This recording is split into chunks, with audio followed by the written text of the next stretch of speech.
You better put like a warning on, like, not safe for work. We're going to talk about Elizabeth Bennet reaming Mr. Darcy over a desk in the parlor. It's fine. What do you think the opening quote is going to be? Oh, you son of a bitch.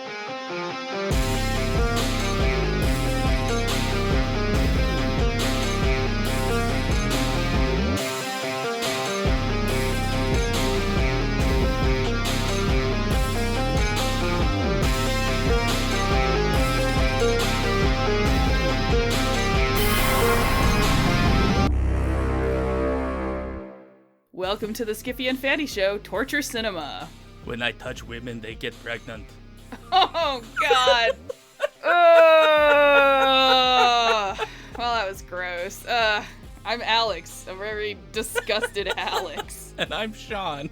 And on today's show, we'll tell you what we're drinking and discuss 1991's Abraxas, Guardian of the Universe, which our Patreon supporters selected because they're absolute monsters. I just want you to know that that was a script I just read, but I agree with it 100%. Fuck you people.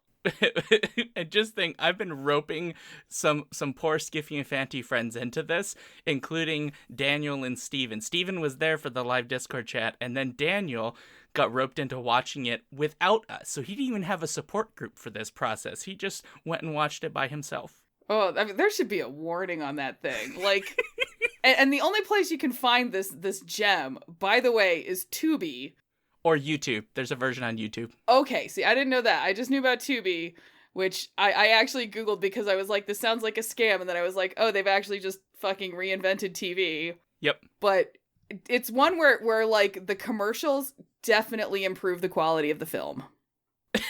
Yeah, I mean, it does help because it feels so much like a TV movie from, like, the 1970s. And so it helps to have those commercials in between, because at least it feels like it's an experience you might have had when you were a child, which you or I very much remember watching stuff on TV, you know, when there was, like, events. That's a thing that all the youngins don't get because they've got Netflix, you bastards. We had to sit through shit like this. Like when it was on, you committed. You're like, I committed 2 hours of my life to watch this crappy TV movie. The first 10 minutes were awful, but I'm committed now. I have to finish this process. Sunk cost fallacy. Exactly. All right, well, before we get into what we're drinking, our summary, our painful review, all those things is a friendly reminder that we want to hear from you. If you have thoughts about this movie or other things that we've discussed on the show, go to skiffyandfandy.com/listener-suggestions. Share your comments with us, share topic suggestions if you'd like to talk about something. We're working on putting together a mailbag episode, so more thoughts is better. So let us know what you thought. If you watched this, and it is on Tubi, and it is available in Canada, so you have no excuse if you live in Canada for not watching it. Oh, Dave Annandale has absolutely no excuse to not watch this. Where are you, David? You fucking coward!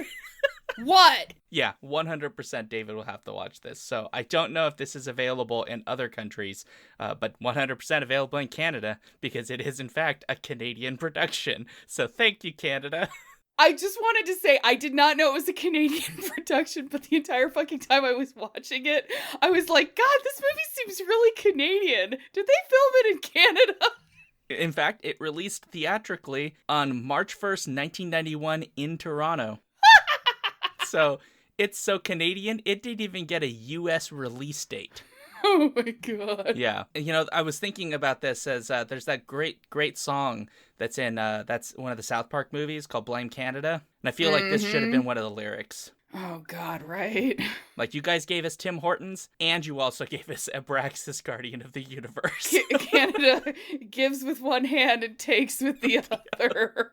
Thanks, Canada. To be fair, we gave Canada Batman vs. Superman, so I feel like it's even. I take no responsibility for anything Zack Snyder does. I've been warning people for years. No one listened to me, and this is what happened. Yeah, I guess it would be fair to say that nobody was properly warned about this film because there wasn't social media then. No, Shaun, no one was warned about this film because nobody watched it. That's true. That's true. Even James Belushi, who's in this film for a hot minute, effectively reprising his role from the principal, he didn't even watch this film. He just showed up on set because he was married to one of the actresses. Oh my God. All right. Well, on that note, we got to get to what we're drinking because that's what this is all about. So, Alex, what are you drinking? So, as we were having our discussion, you may be able to tell listeners that I pre-gamed slightly. I poured myself a double of Tullamore Dew in my Irish Whiskey Museum like souvenir shot glass, and I finished sipping that while we were discussing, and now I am having a Breckenridge Brewery Nitro Irish Stout. Ooh, nice. It is very tasty. It is a smooth cascading dry stout brewed with roasted Irish malts. Are we going to read out what they say? I don't know. I just feel like, fine Colorado ales. I'm a walking advertisement for all of our local breweries. Except Coors, because fuck you, Coors. Well, awesome. That sounds very good. I'm in similar camps, Alex, in terms of type of beverage. I am also drinking a stout, but I happen to be drinking an Imperial chocolate peanut butter. Well, they say it's a porter, I guess. That's not really a stout, but it's close. And this is from Lupulin Brewery. It is called Imperial CPB. And since we're doing this reading thing, given that this is a local brewery to Minnesota, even more layers of decadent chocolate and peanut butter flavor built into a big and rich oatmeal porter make this beer even more impossible to resist. Even more so than Secundus. We're still not sorry. Oh, God. I'm very sorry. Shaun is not sorry. I am not sorry at all because there's going to be lots of Secundus impressions through this whole fucking thing. Get yourselves prepared. Where are your women? Why do you hide your women in exotic dance clubs? Oh my god. Ugh. I do like that he doesn't know what a human woman looks like. Broadly defined human woman. Like he literally is saying the fact that he literally... Okay, so I do want to note, in a moment of seriousness, listeners, I think, there is like a trigger warning for this episode because while it is not like a graphic thing, the dude straight up rapes a lady and implants her with an embryo that she then gives birth to like 5 minutes later. So, and yet didn't realize that she was a human. I don't know. It doesn't make sense. It doesn't have to make sense. It's super gross. He just like, be aware of that. Like literally the dude walks around Earth. And instead of like watching a TV show or something, he just like goes up to random people and asks, "Are you a mating member of your race?" What? Like nobody talks like that, dude. Ask your answer box. Ask your answer box how to talk to people to find women. Oh god, it was so bad. It's bad. So bad. Anyway. Yeah. Anyway. Okay, so for the main event, we are talking about Abraxas, Guardian of the Universe. And Shaun is going to do the summary because I just could not. So the basic premise of this movie is that Jesse Ventura wanted to have an acting career, and he decided that he would take a role that was left by the now much more famous Arnold Schwarzenegger, who did not take this role because this role was even beneath Arnold at the period of time before he became famous for T2. So I just want to put that out there that you all understand. So Jesse Ventura took the Arnold role, which seems confusing given that Sven Ole Thorsen is the one with the very thick accent in here. He's a Danish strongman, and he very much has the Arnold brogue, as it were. The story follows Abraxas, played by Jesse Ventura, and his friend slash former colleague slash I guess, rebel, as it were, Secundus. Secundus has left this order of what are called finders from the planet of Sargatia, and he has decided to seek power above all else, and to do that, he needs to basically implant the anti-life equation inside of a woman by way of pregnancy, which he does by touching her belly, which, as you know, is how you do it in most other interstellar cultures, and then he must make that child super scared until the child blows up and he manages to get all the power from it. I don't quite understand. Anyway, so that's kind of what he's doing. Meanwhile, Abraxas has been tasked as the finder to go, I guess, find him. He has been in the force for 10,000 years, which is apparently not very long. He doesn't even get to retire yet. He's still got another 37,000 to go before he officially can take his pension. He basically goes to Earth, and he wants to find Secundus and stop him. In the beginning of this, he does manage to stop him and get him caught, but Secundus has managed to impregnate a woman by the name of Sonia, who gives birth, as Alex pointed out, in a matter of seconds, and Abraxas is supposed to terminate her and the baby all in one, but can't do it. And eventually later on, Secundus gets away again, and he's going after the kid, and Abraxas goes after him, and that's basically the story. They're in like a sleepy town in the middle of nowhere. They're just two beefy dudes chasing each other around, and then there's some awkward moments where like Jesse Ventura apparently gets to have like a romantic entanglement with the character of Sonia Murray, played by Marjorie Bransfield. So that's the plot. That's it. That's more plot than I understood after watching it. So thank you, Shaun. You're welcome. I've watched this twice. I love myself, so I didn't. Well, I don't. I like to torture myself. Torture yourself? Were you gonna say you like torture yourself? What? No. Oh, no. I'm sorry, that was very rude. What did you think I said? No, it sounded like you were saying I like to touch myself. And then you changed your mind at the last second. You're like, oh no, I can't say that on a podcast. So I tried to turn touch into torture. Is that, yeah. Yeah, so you torture yourself. That's right, Alex. I like to torture myself. Oh boy. Oh wow, it's been a while since I think we've had that kind of laugh from you, Alex, so. Oh god. Oh, my stomach hurts now. You're welcome. Okay. Thanks for that painful reminder, Shaun, if that is your real name. Now on to our likes and dislikes. Shaun! What's my first like? Is that what you're asking me? Oh god. God, this movie. This movie has broken us, apparently. Shaun, your first like. Oh, my first like. Well, okay, if I'm honest, it makes no sense in the film, but I adore the soundtrack. Oh my god. So much. Because so folks will know that I'm like kind of a synthwave junkie, and this is very like 80s style. It's in a lot of ways, it's like a low rent Blade Runner. You know, it's not Tangerine Dream. It's probably like some dude named Bob in like his mom's basement or something. With like 3 keyboards. Yeah. But like there's some really interesting stuff like in it. There's some like cool smooth jazz stuff. None of it makes sense in the context of the movie. I shit you not, Alex.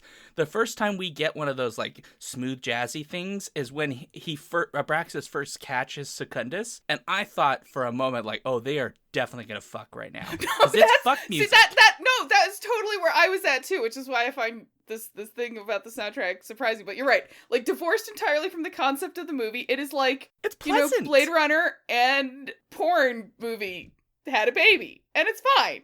Fun fact about the Shaun, like, what is even, like, when they're having their weird fight in the abandoned factory, because of course there's an abandoned factory, like the fucking song that starts playing? Yeah. What was that? It's like I don't know what the tune is, but it totally does not fit the sequence. It's supposed to be scary. And it's it's almost like what we're getting is like the montage shot from like Rocky movie. Like that's what it feels like is happening at that moment. Yeah. It's so weird. It is super weird. Now, I think it's interesting that you mention that the soundtrack sounds suspiciously like porn, because oh no. I will just say that the producer and director of this movie, his very first film he ever did was a movie called Hot Teenage Assets. Oh my god, that actually explains so much about this film. And I just wanted to tell you what the brief, very brief one-sentence summary of Hot Teenage Assets is from 1978. And it reads as follows. Kathy's boyfriend tries to talk her into having anal sex. That's it. That's the plot. So it's very like Great Expectations. Very great. Yeah, you're right. It's almost like, honestly, it feels like a Jane Austen novel. Yeah, like when that extremely key scene where Elizabeth Bennet and Mr. Darcy were discussing pegging. Yeah, I mean, that's a thing that a lot of scholars miss about that particular work. It's a shame. Honestly, I wish that more scholars would talk about it. It's ripe for scholarship, and it's just a shame that everyone's too cowardly. Yeah, I mean, honestly, it's amazing to me that we don't have a a feminist porn interpretation of any of the Austen novels for that matter. Yeah, how did we end up with Pride and Prejudice and zombies before we ended up with Pride and pegging? Okay, I just want to note, there has to be a Pride and pegging. I am gonna fucking Google this shit, okay? It exists! Oh my god! I mean, it's like a fucking Amazon. Yeah, it's like an Amazon book called Pride and Pegging, a Regency romantic comedy. Sounds like it's maybe not, like, it doesn't sound like a legitimate story. No, it sounds very in the same, like, it lives 2 doors down from the Tinglers. Yeah, that's kind of what it sounds like. Well, that's kind of sad. Well, I mean, there obviously needs to be, like, a very serious historical take on this, like a costume drama. With pegging. I'm just saying, all of these, you know, all these big name executive producers that I know listen to our podcast. Call me. I've got ideas. Honestly, like, look, they made fucking Caligula, you know? So why not? I mean, for heaven's sakes, they made 50 Shades of Grey. Like, that's not literally a pornography, but like... Yeah, yes, but see, the difference here is we want to bend the patriarchy over the table and not reinforce it with extremely bad, not accurate D&S. Yeah. You better put, like, a warning on, like, not safe for work. We're gonna talk about Elizabeth Bennet reaming Mr. Darcy over a desk in the parlor. It's fine. What do you think the opening quote is going to be? You son of a bitch. The fact that we've been talking about pegging for 5 minutes instead of this movie has improved my night immensely. You're welcome. But anyway, so back to the music. But yeah, so I really thought the soundtrack was actually quite well done for, honestly, doesn't belong in this movie at all. It's actually more high quality than the film. I mean, that I don't know if I agree with, but it definitely does not fucking belong in this movie by It doesn't. any stretch of the imagination. I was into it. That's all I'm going to say. I was very confused because there were so many moments where I was like, so is this when there's fucking? And it's weird, like, how many scenes in the movie sound like it's got porn music, and then I, like, honestly don't even remember what was playing in the strip club scene other than, like, the director was like, how about a close-up of a lady's butt with a G-string for, like, 45 seconds? Oh, yeah. You know what's weird about this movie is it was at one point rated R, and they took out one brief nudie scene so they could get it down to PG-13, which I find amusing because it means that they thought that this film might have a wider release than it actually did. They were like, children need to be scarred by watching Jesse Ventura naked in a bed with a child sitting next. Why? Why? It's slightly less creepy than the way I described it, but only slightly. It's super weird. It's very weird.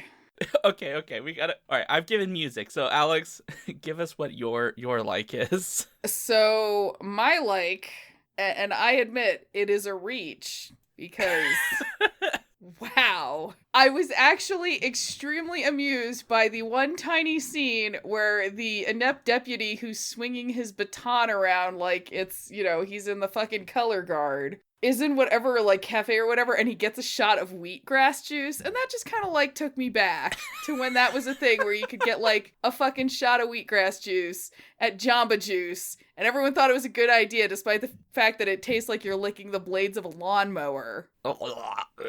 Yeah, it's not good, but he drank it, and he made a great face.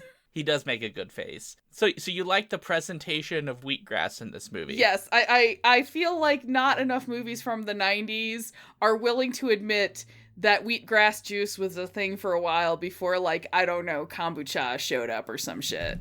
So what you're saying is that you wanted to note that you appreciate that the Wheatgrass Juice Institute was very much present in the production of this film and contributed. Yeah, like we had it was an accurate and timely raising awareness for the public of this extremely disgusting thing that everyone from Boulder claimed was super good for you, despite the fact that it tastes like a potted plant shit in your mouth.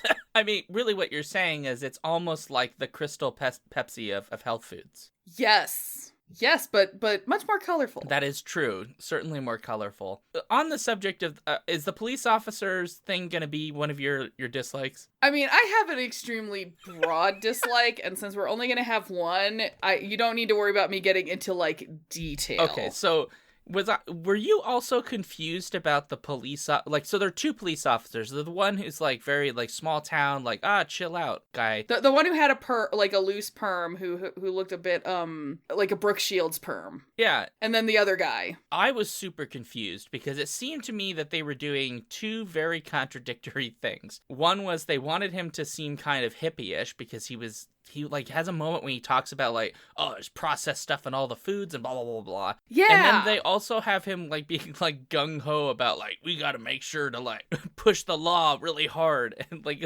there's a moment in the movie where he basically is wanting to cite this like farmer for bringing his, I don't know why he brought his forklift or whatever. Oh, okay, so see, like that to me didn't actually seem like so much of a conflict in a character. Mostly because I grew up near Boulder, Colorado, so you totally get, like, wheatgrass juice fascists. Okay, so that's the thing I've not experienced that is the thing. that much. And so that's why I was very confused, because to me, the guy who I thought was going to be more fascistic was the cop who's been there the whole time. But he's actually the one that's, like, very, very chill, and he's actually like the kind of cop that you kind of like him. You know, you would actually talk, because he's not that he's about the spirit of the law versus the like the actual letter of the law. So for him, it's like you don't cite everybody for everything. You kind of read the context of the situation. You kind of have to understand the community, right, and its needs. And so he sees himself literally as a peace officer. It's very sort of idealistic. Where the other guy is like, no, like we're under constant attack, but also like give me my like vegan chai wheatgrass whatever. I mean, Shaun, all you need to remember to put that in a context is remember there's the little fascist that got arrested from the Capitol riot, who's the shaman who demanded nothing but organic vegan food. Oh yeah, you're right. Jail. Don't. What? Yeah, so that's like that guy 30 years ago. So like it's like a thing. The Nazis were into like some health food shit, man. It's weird. They just ruin everything. Oh yeah. Anyway, so let me think. We both had a like. Yep. Mine was apparently we went off into wheatgrass Nazi land. And now we have to go to dislikes, Alex. I just like that this movie was so plainly a ripoff of Terminator, or trying to ride the wave of the original Terminator's popularity to the point that they found a blonde lady to try to be in the Linda Hamilton role, who is impregnated with a special child. And oh my god, that woman just needs to do a hot oil treatment on her hair. Jesus Christ. It made me sad every time I had to look at her. And I'm not even that gay, and it was still bothering me every time she was on screen. I'm not like a stylist gay, but I was still just like, girl, you need help. Your hair is crying. It's in the desert. It's about to die of thirst. But I mean, like, when you think of this horrible, stupid, incredibly boring, and deeply silly film with its terrible special effects, in the lens of they were just trying to make Terminator, but Canadian and bad. Like, instead of Arnold, you've got Jesse Ventura, and you've got the Swedish guy in plaid. Because they didn't have the special effects budget for, like, Terminator vision, they just had their stupid, like, little wrist radios. But the entire, like, even the way they're talking is like, a takeoff on how Arnold talks in that movie. The entire plot, where it's like, a guy is supposed to kill the kid, is, like, very Terminator, and a guy is trying to protect the kid, and they just were like, ooh, we're gonna be super clever and, like, switch the roles. Mm-hmm. So, it is so blatant. It was just like, come the fuck on. Well, it plagiarizes in some other ways too, Alex, which I know that Steven mentioned in the Discord live chat, which is this also steals very explicitly from Jack Kirby in the DC Comics universe. Oh, see, that I don't know, because I do not do comics. Because the anti-life equation, which is the thing that is inside this boy, and which our character Secundus II is looking for, is also the thing that Darkseid looks for in the DC Comics. which will probably not be in the Justice League movie. Oh my god, I was gonna say, so did like fucking Zack Snyder like base Justice League on this movie? I hope that he based it on the actual comics, but knowing Zack Snyder, who knows, he could have been drunk and watched this and been like, that Jesse Ventura is a really good actor, and then made fucking Justice League. I don't know. Having only seen Batman v Superman, though, of course, since I am not a true Snyder head, because no, I've only seen the theatrical release, and no, I'm not watching the other version because I love myself. I mean, I would say that, like, on a directorial style thing, you could definitely draw some parallels between Batman and Superman and Jesse Ventura and his second, who was so cleverly named Secundus. I mean, I gotta be honest, if not for the fact that I know that word means second, it sounds like some sort of sex act. That would have made this a much more interesting movie. Yeah, it would have helped. And then the porn soundtrack would have made sense. I mean, like, they had it right there. They literally had it set up with the music. They could have just had them kiss. God, I mean, if that had happened, if it had been like gay alien cops in love, like that, I would have actually been like, it's a bad movie, but you know what? You go. Yeah, representation. You go for it. Give me the... You know, you did something revolutionary there, because 1990, very homophobic year. Super homophobic year. So they definitely weren't going to do it. Like, of course not. Oh, no. But yeah, no, instead Jesse Ventura gets to kiss the lady, and he finds it very pleasant and likes it. Well, and I mean, just like, okay, you know, again, like that Terminator parallel where it's like, oh yeah, the sort of like, you know, the person who's gonna save her and her son, and they end up like in a thing? They bone. Question mark? Yeah, it's not great. Like, he just, like... But it's Michael Biehn. Looks at her when she's in the shower. It's... Oh, in this movie, it's super awkward. Like, he just walks into the shower while she's naked and, like, walks awkwardly out. Like, I'm sorry. Do the Finders not have any kind of social training? Like, what are they doing? I mean, I guess when you're 11,000 years old, if you've seen one, you've seen them all, but... He seems surprised by them, actually. As though, like, he's not hung out with many women. Well, I mean, they did the thing where they're like, Finders are not allowed to have relationships, which, as soon as that came up, I was like, well, he's gonna fuck someone. He doesn't actually fuck anybody in this movie. Well, you know, he was... But he will. It's heavily implied. It's a PG-13. Well, so I find what's interesting is that this film is entirely sexless in any traditional sense. It is like the least horny film I have seen from Right? 1990. Jesus Christ. It removed all of the horniness from my body like salt sucks moisture away from a mummy.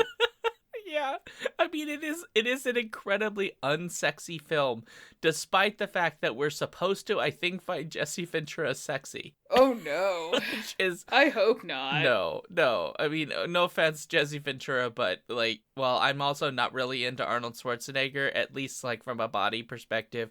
Arnold had more going on. I mean... So I'm gonna say, like, the thing with Terminator that made it interesting to have Arnold as the Terminator was the fact that he is, by the standards of, like, you know, if you are a muscle queen, he is extremely attractive, and that is juxtaposed with the fact that he's an unfeeling robot that just wants to murder the shit out of everybody. True. Which is what kind of makes it, like, interesting, and especially in the first movie, you know, the guy who just, like, his name's Kyle, right? Yeah. But whatever his name was. Like, so when you put him up against Arnold, he's not, like, by himself a bad-looking specimen, but when you put him up against Arnold, you're like, this man looks like a fucking hobo. He's a twink. And he's the one who saves Sarah Connor and hits that, like, the fist of an angry god and Sean Connor and all that. So that, like, in a way is an actually super interesting dynamic. Whereas in this one, you have, like, Jesse Ventura. I don't know what that was all about. You know, whatever. Like, if he's your type, good for you. And then, like, the guy who just spent his whole time looking like a constipated lumberjack. Which he does in this movie. It's so bizarre. They got a guy who's a strong man, and at no point, like, he just wanders around like a discount Paul Bunyan, just, like, attacking people. Can you explain to me why he is wearing a flannel shirt? I don't understand. That's a Minnesota thing. Did he steal it from someone? Did I miss that? Because I was looking at the internet? Oh, no, so in the movie, there's a moment when they mention that his, he has reconstituted his, like, genetic makeup to make his skin stronger, and that's what his skin becomes. It becomes flannel. Are you shitting me? No, but it sounds like, honestly, it might as well be, because the flannel fucking comes from nowhere. Oh my god. Flannel is the strongest material known for man. You heard it here first. He can even survive an Uzi. Like, okay, what's up with the fucking cop having an Uzi, like, from fucking nowhere? They're running around with revolvers, and then he just all of a sudden is like, Uzi, fucker. And especially because, like, it looks like relatively small town somewhere in Canada. Right. Like, you expect there to be a moose, and then this guy's got a fucking Uzi.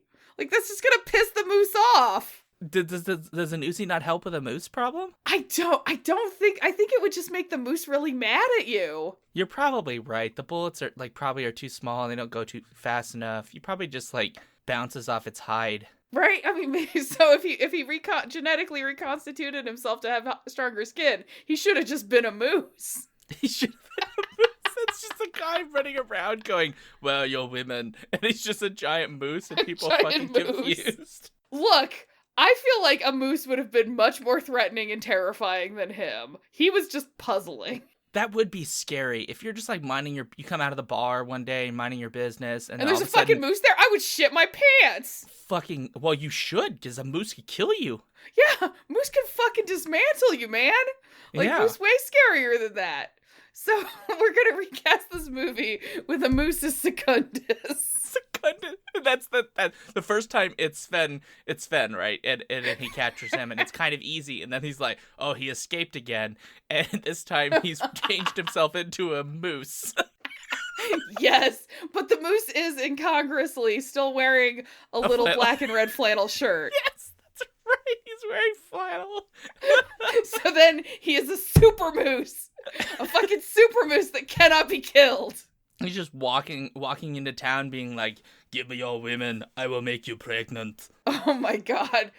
That was the other thing. I was sitting there going, did they find, like, this guy, this strongman guy with the accent because they were like, close enough to Arnold Schwarzenegger? Like, what the fuck was that? No. This is the crazy thing. Arnold Schwarzenegger was for Jesse Ventura's role. So they didn't intend Arnold for the Sven role, the Secundus. Wait, they tried to get Arnold in this movie, and then he laughed until he pulled a muscle? He decided to do Terminator 2 instead, which was obviously the better move, but... I mean, what a choice!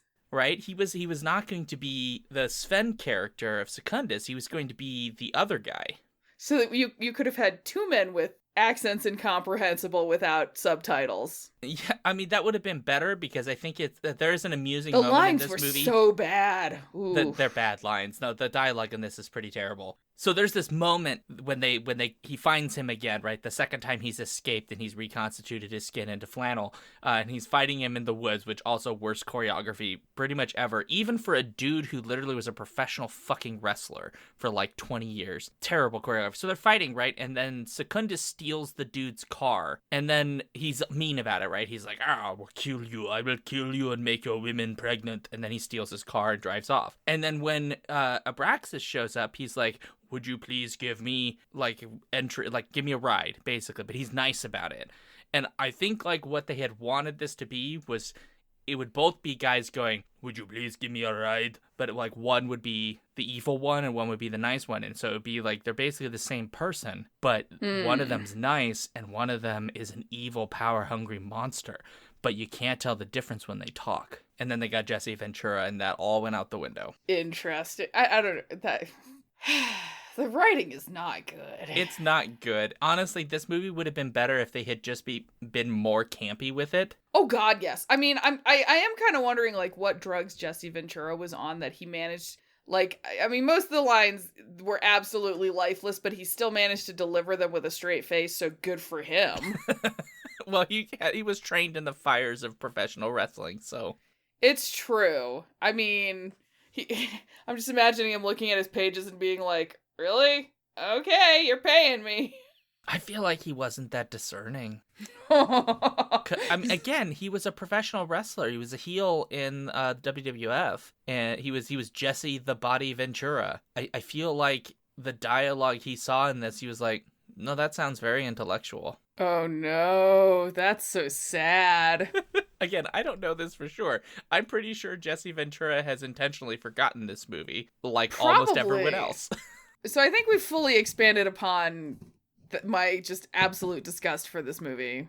Yes, but I have not given my dislike. No, it's your turn. It's my turn. So I just want to say that while I kind of liked the idea, I think the fact that the film doesn't bother to commit to the notion that Secundus can basically impregnate anybody by just touching their bellies, the fact that they don't really deal with the implications of that really kind of bugged me. Because you noted very early, right, that he effectively rapes this woman, which, based on the way that he impregnates people, is effectively a rape. And this is similar to like an Alien, right? Alien gets interpreted a lot as a sort of reversal of a sort of rape allegory, but the one that affects men as well, because it's indiscriminate, right? It can implant its eggs into basically anybody, and so suddenly anybody can be susceptible to this violation. This film doesn't even bother to deal with the prospect that there is a beefy flannel-wearing man who can literally run around and impregnate people at will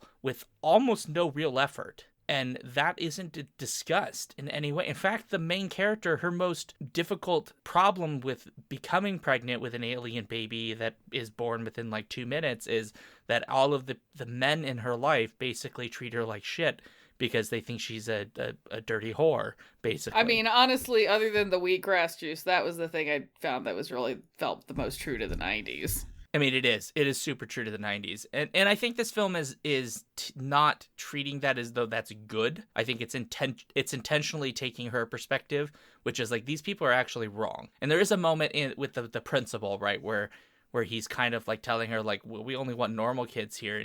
And she's like, have you ever thought of just telling the kids not to bully him? And he's like, no, I never thought of that. I'm going to do that. Right. So there are moments in this film where I think it wants to grapple with different sorts of issues dealing with how men treat women. But in terms of the Secundus stuff, it doesn't commit to it. It's just a thing that happens. And the film doesn't want to deal with the fact of, like, I'm sorry, but if I were minding my own business one night and I was out with also a super rapey dude, because that guy she went on a date with was... no, he was bad. He was bad. I was glad he got pulled out of the car, but I don't think he died. I think he shows up later and gets hit by the car. I think that's him. But anyway, the point is, like, if I am on a date and I get pulled out by a beefy flannel man in the middle of the night in the snow, and then all of a sudden I give birth to a child like 3.5 minutes later, like, that's going to be some psychological trauma. Right, regardless of any other thing happening in my life. Like, you just went through a pregnancy that normally takes about 9 months in 3 minutes. That's terrifying. And this film doesn't deal with it. No, not at all. Like, it feels like the most that it kind of tries to deal with it is like that just absolutely embarrassing scene where at one point the lady with the extremely dry hair is kind of like yelling at Jesse Ventura and then hits him and hurts herself because she hits him. Yeah. The weird thing is, like, up until that point, I felt like it hadn't really mistreated her. But then when it got to her, it made her look so, like, petty and weak and pathetic that I was just like, really? Yeah, I feel like they don't really know what to do with her character because she's like this object. Well, they sure don't know what to do with her hair either. Fair enough. But she's like an object that the plot needs to be in certain places. Rather than, like, it tries. I give it some credit that it actually tries by having her go through all the social services and dealing with, you know, the kind of inherent sexism that exists in that system. I appreciate that it showed that. But for the most part, it just sort of like, she just appears because the plot necessitates her presence, right? She punches him because the plot necessitates her to have a sort of petty moment. Or, right, she is romantically entangled with him because the plot necessitates it. Not because it's a natural change, right? Well, just because they were like, oh, these guys were making them kind of like robotic, so obviously his big character development will be like, he wants to fuck a lady. Yeah, I will say, and I think this is an important thing to note, that of all of the men in her life, Jesse Ventura's character is the only one that hasn't treated her like shit. That is correct. Which is fucking sadly wild. Because not only is she spurring the advances of this kind of fascistic wheatgrass-eating cop, she's got to deal with all the social... Her parents have abandoned her, right? Specifically her father, because the mother basically says nothing. The father has basically disowned her. All of the social service people she's dealt with are men. The principal doesn't take her serious. Like, all of the men in her life have treated her like women have been treated in a lot of cases, right? Very sexist and so on.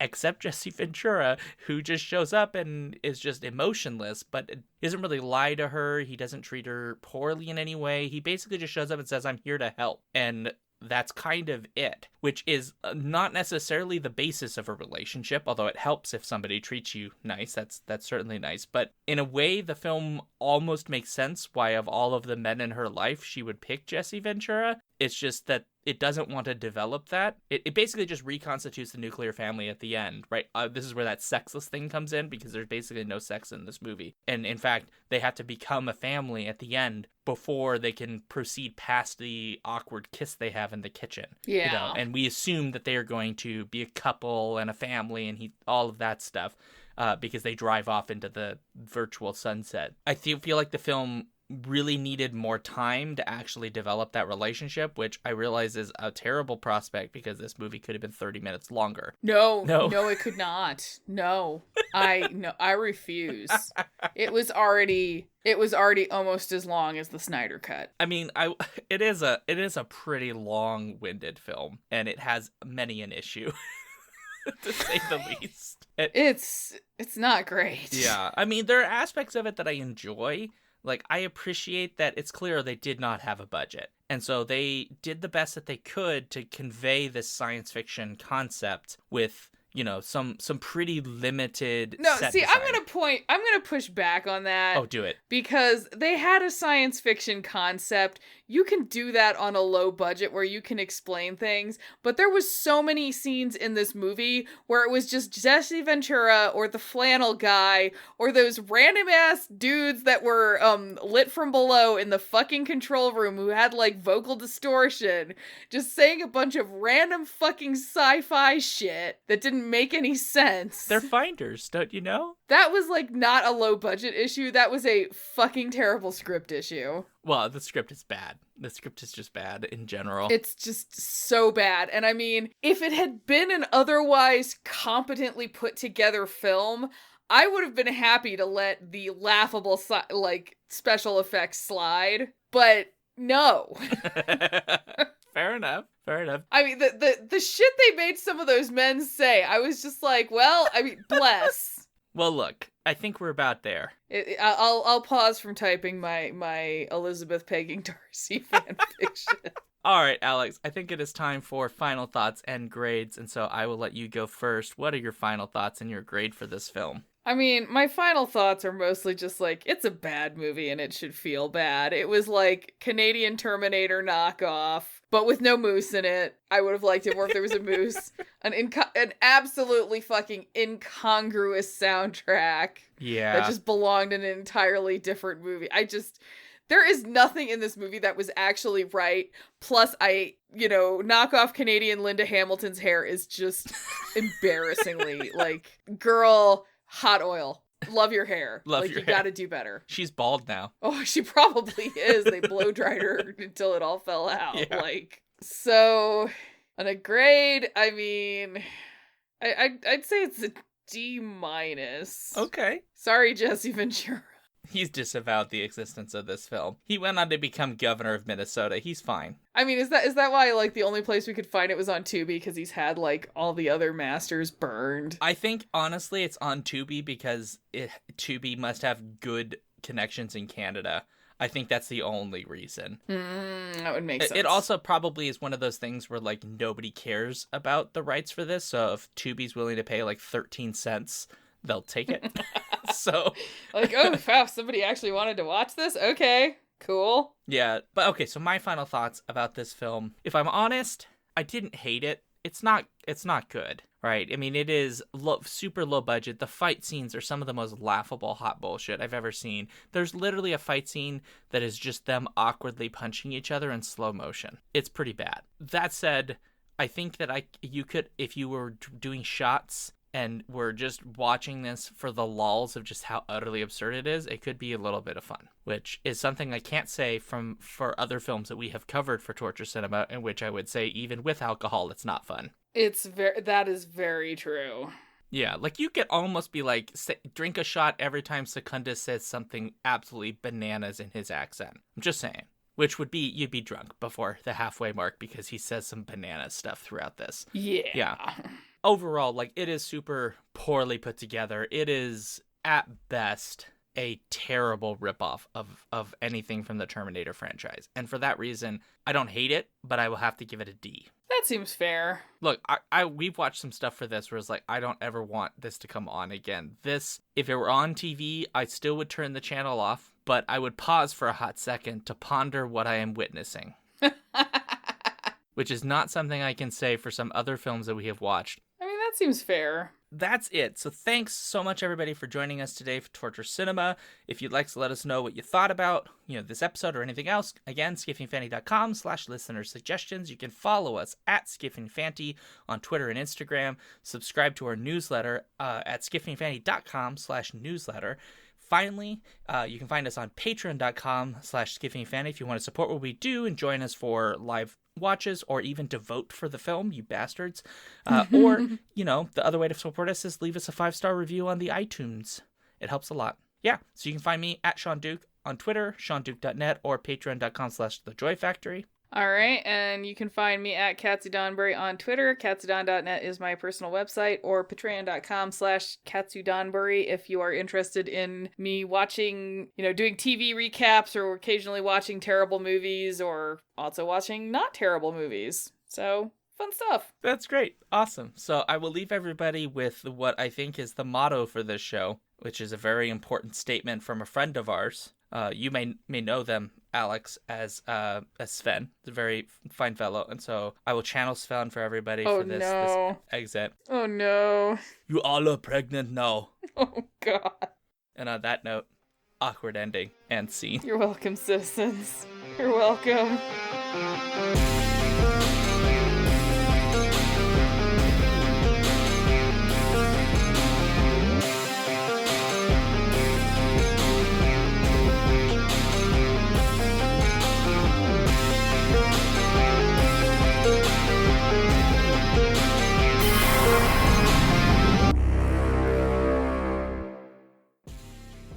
If you want to support this show, you can go to patreon.com/skiffyandfanty or skiffyandfanty.com, our website, where you can get access to all of our fancy things.